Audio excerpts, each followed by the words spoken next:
যে কোনো সময় ইউক্রেনে বড় ধরনের হামলা চালাবে রাশিয়া। মার্কিন প্রেসিডেন্ট ডোনাল্ড ট্রাম্পের সাথে ফোনালাপে এমনটি জানিয়েছেন রুশ প্রেসিডেন্ট ভ্লাদিমির পুতিন। ইউক্রেনের সাম্প্রতিক হামলার প্রতিবাদেই মস্কোর এমন পরিকল্পনা। এরই মধ্যে রাশিয়ার সামরিক বাহিনীকে নির্দেশনাও দিয়েছেন পুতিন, যার ফলে থমথমে পরিস্থিতি বিরাজ করছে কিয়েভ ও মস্কোর মাঝে। এদিকে ইউক্রেনকে 1 লাখ ড্রোন দেওয়ার ঘোষণা দিয়েছে যুক্তরাজ্য, যার ফলে শান্তি চুক্তির বিষয়ে অচলাবস্থা সৃষ্টি হতে পারে বলে শঙ্কা বিশ্লেষকদের।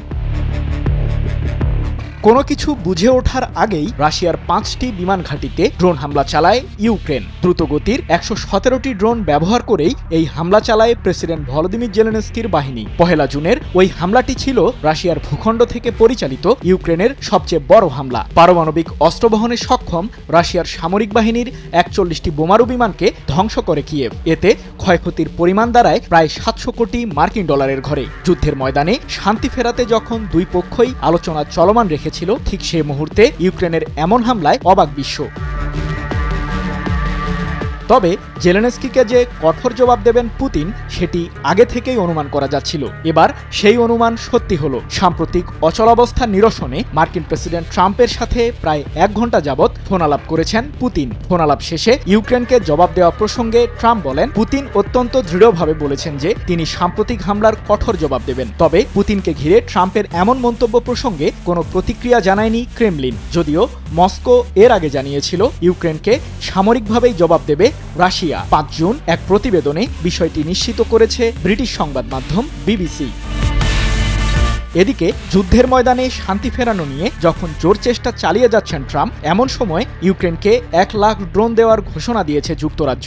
এছাড়াও কিয়েভকে 450 কোটি পাউন্ড মূল্যের সামরিক রসদ দেবে লন্ডন। আগামী বছরের এপ্রিলের মধ্যেই এসব ড্রোন ইউক্রেনকে সরবরাহ করবে যুক্তরাজ্য, এমনটি জানিয়ে যুক্তরাজ্যের প্রতিরক্ষা মন্ত্রী জন হিলি বলেন, চলতি বছর ইউক্রেনকে লক্ষাধিক ড্রোন ও গুরুত্বপূর্ণ গোলাবারুদ সরবরাহের মাধ্যমে দেশটির প্রতি যুক্তরাজ্যের সমর্থন বৃদ্ধি করবে।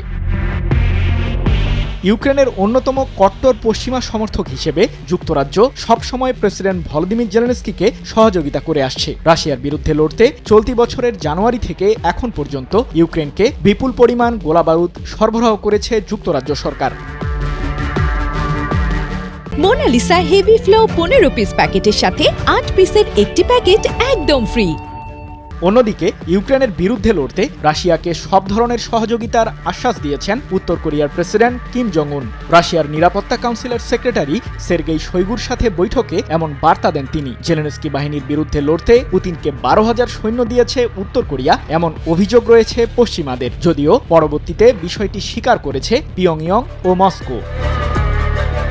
যুদ্ধের মাঠের অচলাবস্থা কাটাতে 2 জুন আবারও বৈঠকে বসে রাশিয়া ও ইউক্রেনের প্রতিনিধিরা। যদিও তুরস্কের ইস্তাম্বুল শহরে অনুষ্ঠিত হওয়া ওই আলোচনায় কোনো সমাধানের পথ বের করতে পারেনি দুই পক্ষই। তবে খালি হাতে ফেরেনি মস্কো ও কিয়েভ। দুই দেশেই আটকে থাকা বন্দীদের মুক্তি নিয়ে হয়েছে চুক্তি। সৃজন মাহমুদ, নিউজ 24।